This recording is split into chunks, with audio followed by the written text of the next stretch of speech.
Hi everyone! Another day, another mini vlog ni Mami Nyo Burl. Welcome nga naman sa panibagong update sa buhay ka!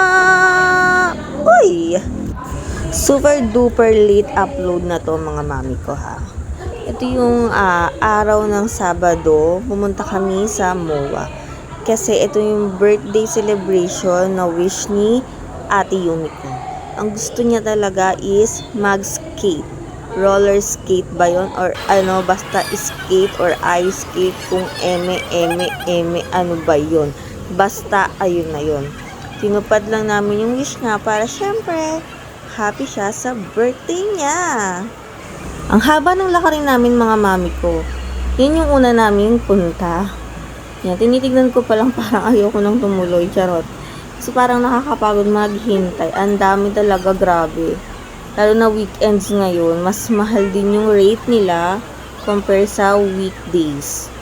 Ayan na, excited na yung mga anak ko, lalo na yung birthday celebrant. Diba?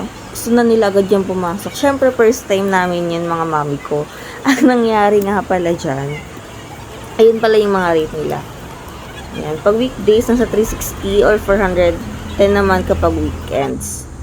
Yan yung mga rate nila. So, pumila muna kami yan dyan, guys. Si Daddy pumila. Nagpalit ng damit si ate sa CR. Sinamahan ko. Hindi pa namin alam na kailangan pala munang kumuha ng 4. Mga inday mo. Ang tanga talaga ni ante mo, girl. Pero by the way, okay lang yan.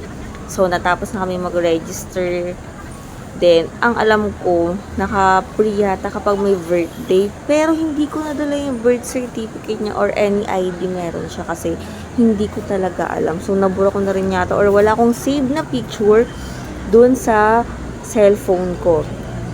Ang nangyari niyan, nag-set na lang kami ng schedule for, tawag dito, 4 PM pa kami naka-schedule, guys, para ice skating. So, pumunta muna kami dyan sa MOA Sky. Ayan. Ang haba na naman ng lakarin.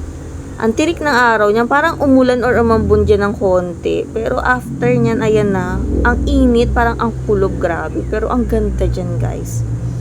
Meron na palang ganito. Tapos, meron dyan tinatambakan. Napagod siya. Meron dyan tinatambakan na lupa. Ayan, may tinatambakan na naman sila dyan. Hindi ko lang alam kung ano yung gagawin dyan. Pero ang ganda ng view. Ang dami pang ano siya, yung ginagawa. Hindi pa talaga fully tapos yung paggawa dyan sa MOA Sky. Ang dami rin mga nakatambay. Pero ang ganda dito ha. Ayun yung Ferris wheel sa baba. Kita dyan. At ito na nga mga mami ko.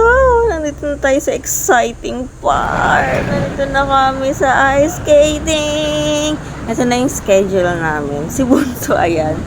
Takot siya mag-isa. So, nag-avail kami ng polar bear dyan. So, after nila dyan, mga ilang ikot, kami naman ni ate. Pero nasa gilid lang ako nung una mga mami ko ha. Tapos kami na yung sumunod niyan. Parang ayoko na nga, gusto ko na ipalit si Daddy. Kaso kasi yung si Daddy, hindi siya pwede dyan. Kasi nga, operada kasi si Daddy eh. So, meron siyang bakal dyan sa braso. Bawal siyang pumasok kasi baka ma-fracture. So, magkaroon pa ng accident. So, yung anak ko, Diyos ko po, akala naman niya, kaya ko na talaga. Gusto niya pa akong iwan dyan. Di ba, video-video pa yan siya dyan. Pero talaga hindi ko kaya, girl. Ang hirap. Diyos ko, yung mga kasabay namin dyan, semplangan, ng lamig. Sobra. Pero may mga nagpa-practice dyan, parang sasali sa kung ano man sasalihan yan. Ang gagaling nila mag-skating. Pero to si ate, siguro mga ilang minutong kaka-skate niya, kakaikot niya. Marunong siya, bago kami umuwi yan, marunong siya mag-skate. Tignan mo, ayan, nakakatayo siya. Malakas ang loob niyan eh.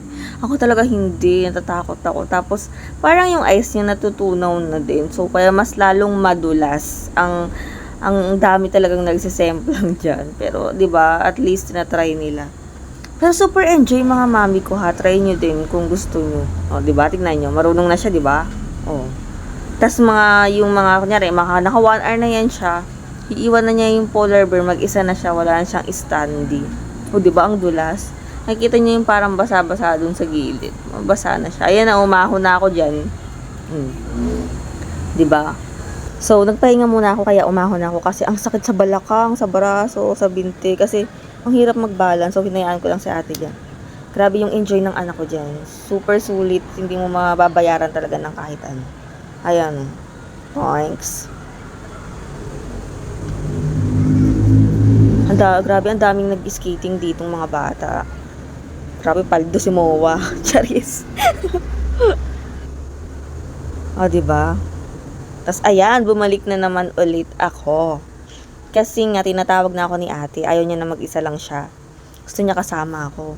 Pero sa mga time na kasi na yun, mga mami ko, ang lamig na. Kasi paggabi ni, ilang oras din kami dyan. Siguro 2 to 3 hours yata yung na-avail namin. O, yan. Pero, grabe yung enjoy ko din dyan, mga mami ko, nung malapit na matapos. Hala, mas masaya pa yan siya.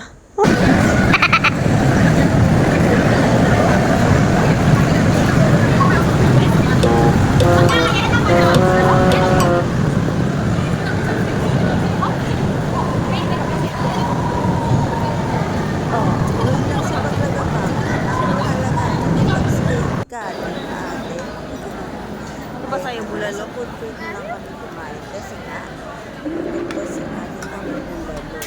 Favorite niya talaga bulalo. Talagang hinahanap niya. That's siguro dyan. Bulalo.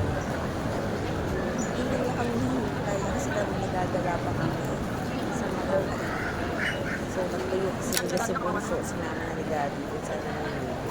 So, ayan siya. Nagkain-kain na talaga siya. Ano na talaga siya. Kasi gutom na yan siya. So, sige, for the first ka na muna. Birthday mo naman. Pagbigyan na. Tapos, ayan yung ulam ko pinapapak. Hi, for the goal yan, te. So, ayan, ako nag-iikot, naglilibot kung ano ba yung magugustuhan kong pagkain dyan. Pero talagang nagkikrib ako sa lechon. So, pupunta ako sa dulo. Ayan, na-recute ko pa nga yan dyan si daddy.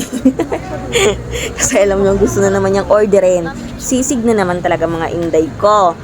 Kaya ako sabi ko, dun ako sa dulo. Ayan, naglalakad na nga ako.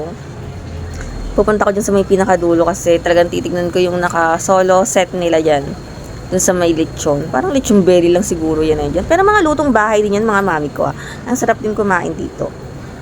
Medyo pricey nga lang talaga dito sa MOA. Pero expected nyo na kung gusto nyo pumunta dito. Ayan, porke. Porke contigo yo cotonir. Cotonir? Anong cotonir? Cotonir? Ano ba yan, te? Pinagsasabi mo na visit na audience mo.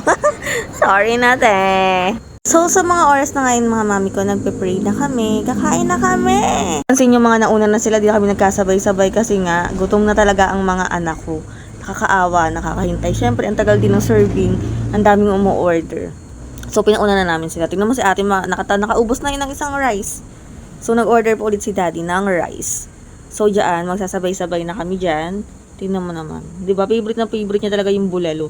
Hindi na yun umorder ng iba pa pang ulam. O, ayan. Diba, happy-happy lang kami mga mami ko. Sabay-sabay kumakain. After nyan, sabi ko kay daddy, punta kami National Bookstore para bumili ng ibang kulang sa school. At nag-grab na din kami niya. Magpapabook na kami ng grab kasi hindi ko na kaya magbiyahe. Ang hirap sumakay sa PTEX. Grabe guys. Pila ka dyan. Manong oras ka na makakauwi. So nag-grab kami mula MOA hanggang dito sa amin sa Dasma. 1,000, Inday. Ang sakit sa bulsa ba? Pero okay lang. At least less hassle, less pagod. Komportable ang mga anak ko. Ay, grabe mga mami ko. Super enjoy kami dyan ng araw na yan. So, ayun lang muna for today's vlog mga mami ko. Salamat sa panonood. Paalam!